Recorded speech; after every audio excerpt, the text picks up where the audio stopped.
Sunday కదా అనేసి ఇవాళ అమ్మ వాళ్ళ ఇంటికి వచ్చాము. సరే వచ్చాం కదా అనేసి ఒకసారి వేరుశనగ పంట, మినుము పంట వేశారని చూద్దామని వచ్చాము. చూడండి ఎలా ఉందో.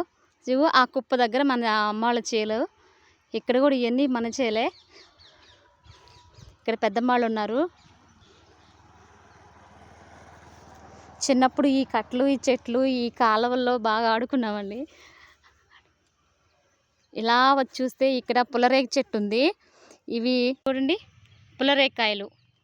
ఇవి పండితే నల్లగా వచ్చేస్తాయి, పుల్లగా తీయగా చాలా బాగుంటాయండి కాయలు. ప్రస్తుతానికి ఇవే నాకు దొరికినాయి కాబట్టి వీటితోనే వీడియో తీస్తున్నాను, చూపించాలనుకున్నాను. కనీసం ఈ కాయలు తిని నేను 20 సంవత్సరాలు అవుతుంది. చాలా హ్యాపీ అనిపించిందండి చూడగానే.